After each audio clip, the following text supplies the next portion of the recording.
صلی اللہ علیہ یا رسول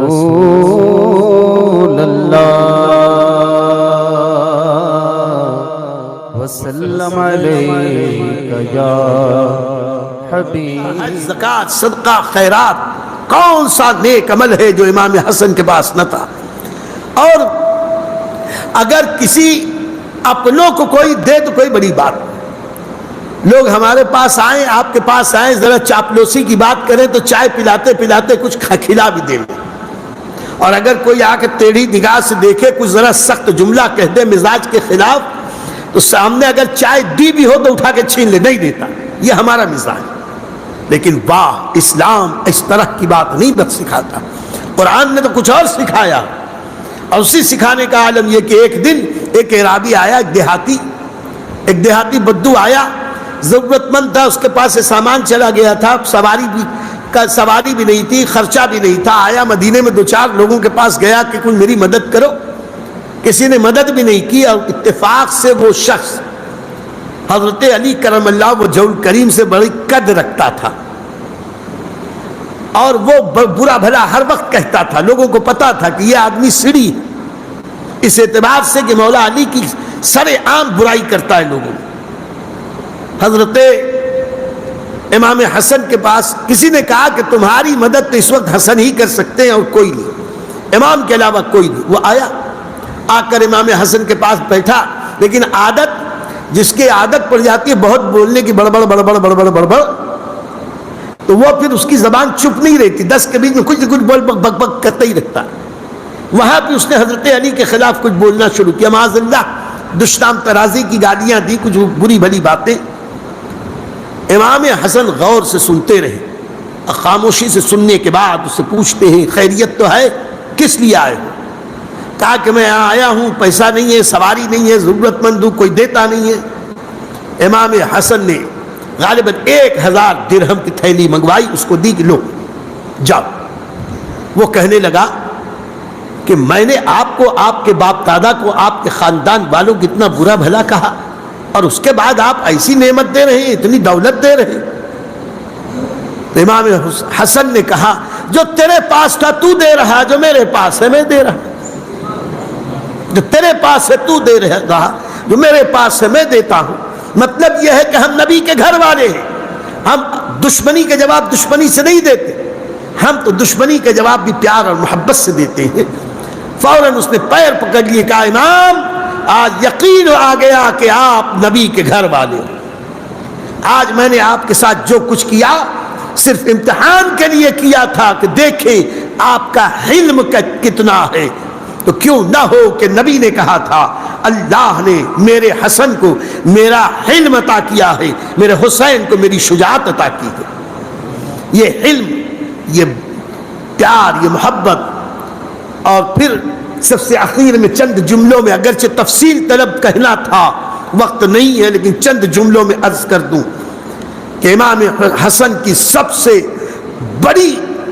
کرامت کہہ لیں اور سب سے بڑی ایثار و قربانی کہ جس وقت حضرت مولا علی کی شہادت ہوئی، شہادت کے دوسرے روز پورے حجاز، عرب اور ایران اور عراق کے حصے کے مسلمانوں کی طرف سے اسلام کے خلیفہ ہونے کی حیثیت سے امام حسن مجتبیٰ کے ہاتھ پر بیعت کی گئی۔ امام حسن مجتبیٰ کو پورے عالم اسلام کا خلیفہ اور امیر چنا گیا، لیکن سامنے ملک شام اور مصر کی طرف کے علاقوں کے لوگ، یہ سب امیر معاویہ کے خلافت کے پہلے ہی قائل تھے، ایک طرف وہ، ایک طرف یہ۔ اور پھر حالات کچھ ایسے ہوئے کہ حضرت امام علی مرتضیٰ ہی نے اپنی زندگی کے آخر دنوں لوگوں سے بیعت لی کہ امیر معاویہ سے جنگ کرنی ہے، بیعت کرو۔ 40,000 لوگوں نے جان دینے کی شرط پر بیعت کی، قسم کھائی۔ 40,000 کا لشکر تیار بیٹھا تھا اور حضرت علی شہید کر دیے گئے۔ شہادت کے چند روز کے بعد یہ لشکر لے کر امام حسن مجتبیٰ چلے، وہاں سے حضرت علی، حضرت امیر معاویہ رضی اللہ تعالیٰ عنہ چلے، اور اس وقت حالات کو دیکھ کر حضرت امام حسن نے اپنے لشکریوں سے کہا مدائن کی طرف واپس چلو، ہم جنگ نہیں کریں گے۔ واقعات بہت طویل ہیں، تفصیل طلب ہیں، لیکن میں اس تفصیل میں نہ جا کر صرف اتنا عرض کروں کہ خود حضرت امام حسن نے ایک خط لکھا امیر معاویہ اور کہا کہ میں اب دوبارہ خونریزی اور جنگ کرنا نہیں چاہتا، مسلمانوں کی جان کو میں اتنی سستی نہیں سمجھتا کہ حکومت کے نام پر کون امیر ہوگا، کون امیر المومنین ہوگا، کون حقدار ہے کون نہیں ہے، یہ بات کی بات، اس پر جنگ کر کے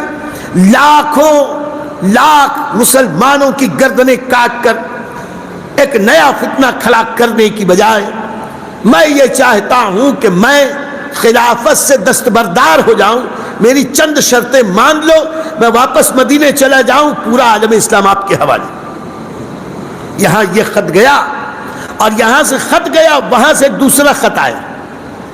امیر معاویہ نے ایک سادہ خط، سادہ پیپر، اس میں اپنی مہر لگائی اور قاصد کو دے کے بھیجا کہ امام حسن کے پاس جاؤ اور ان سے کہو کہ اس پہ جو شرائط لکھنا چاہتے ہیں لکھ دیں، بغیر دیکھے میں مانتا ہوں اور ان کے صلح کی دعوت دیتا ہوں۔ دیکھو دونوں طرف اخلاص کتنا ہے۔ آج لوگ امیر معاویہ رضی اللہ تعالیٰ عنہ کے خلاف بکواس کرتے ہیں اور گمراہوں، بددینوں، گستاخوں اور دریدہ دہنوں کا سن کر کچھ سنیوں میں بھی ایسے تفضیلی نما ہو گئے ہیں کہ حضرت امیر معاویہ کے خلاف بکواس کرتے ہیں۔ ابھی وقت نہیں کہ ہم اس موضوع پہ گفتگو کریں، لیکن اخلاص دونوں طرف کا، علماء خاص طور سے غور کریں۔ یہاں سے تو گئی تحریر کہ یہ شرائط پر میں صلح کرنا چاہتا ہوں، وہاں سے امیر معاویہ نے سادہ خط لکھا بھیجا، مہر لگا کے جو چاہو شرط لکھ لو، میں ماننے کے لیے تیار۔ بہرحال چند شرائط پر امیر المومنین امام حسن مجتبی جو یقیناً خلیفہ راشد تھے، خلفائے راشدین میں چار ہی کا نام ہم اکثر لیتے ہیں، ابو بکر، عمر، عثمان و حیدر رضوان اللہ تعالی علیہم اجمعین، اس لیے کہ پانچویں جو ہے یہ صرف 6 ماہ کے لیے رہے، اور وہ حدیث پاک جس میں آقا نے فرمایا کہ 30 سال تک خلافت رہی، اس کے بعد خلافت ملوکیت اور سلطنت میں بدل جائے گی۔ نبی کی اس حدیث کا تکمیلہ اس وقت ہوتا ہے جب حضرت امام حسن کی اس 6 ماہ کی خلافت کو اس میں شامل کیا ہے، اور یقیناً ہم اہل سنت کا عقیدہ ہے امام حسن یہ 5ویں خلیفہ راشد ہیں،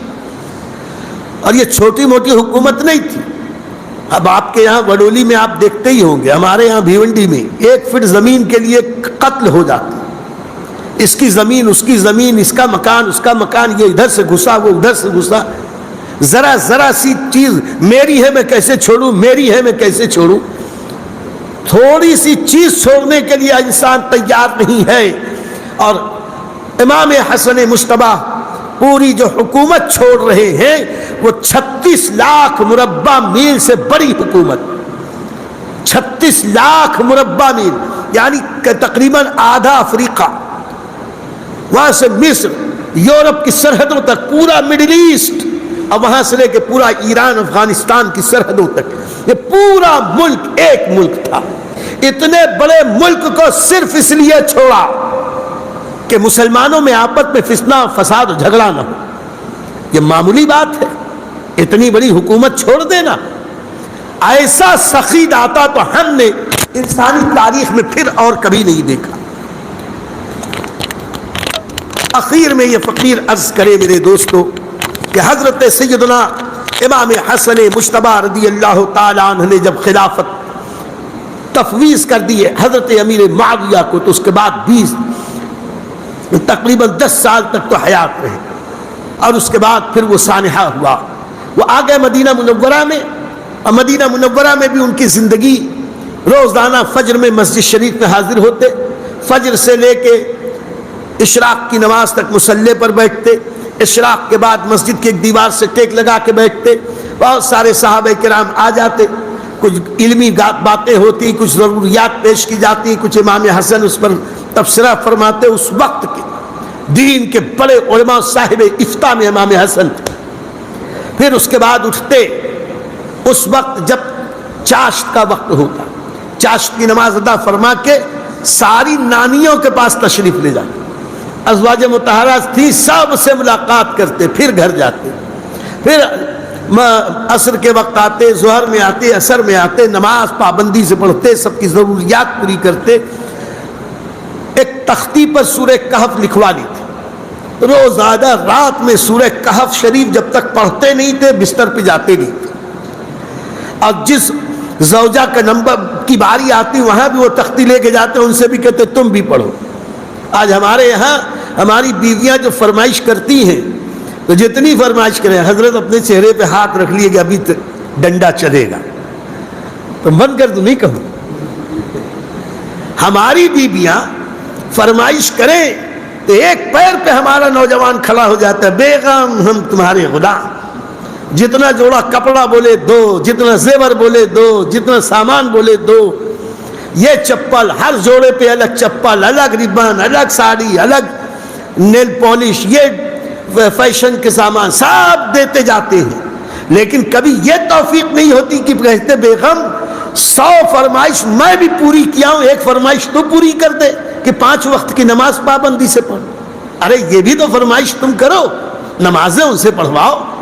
قرآن ان سے پڑھواؤ، وظیفہ ان سے کرواؤ۔ بھیا گاڑی تو 2 پہیوں پہ چلے گی تبھی محبت قائم رہے گی، تم انہیں دیندار بنانے کی کوشش کرو، ہم منع نہیں کرتے کہ تم ان کے خوشی کے کام نہ کرو، ضرور کرو، لیکن پہلے انہیں نمازی تو بناؤ۔ لیکن اس کے پہلے ایک بات اور بھی ہے، کہیں انہیں تم کہو کہ نماز پڑھو، تاڑ سے یہ نہ کہے کہ پہلے اپنے آپ کو دیکھو، خود تو پڑھتے نہیں، ہم کو نماز پڑھنے کے لیے بولتے ہیں۔ تو بیگم سے کہنے کے لیے، بچوں کو کہنے کے لیے پہلے ہم نمازی بنیں، اللہ تعالی ہمیں نمازی بنائے، اپنے کمنٹ سے نوازی، مثبت باتیں ہمیں عطا کریں، اگر ہم کہیں غلطی کریں تو اس سے بھی آپ ہمیں آگاہ کریں، جو ہمیشہ میں آپ کو یاد دلاتا ہوں۔ اب بھی آپ توجہ فرمائیں، نوازش ہوگی آپ معمار ملت چینل کو سبسکرائب کریں اور لائک کریں۔ لائک کرنے سے ناظرین یہ ہوتا ہے کہ یوٹیوب چینل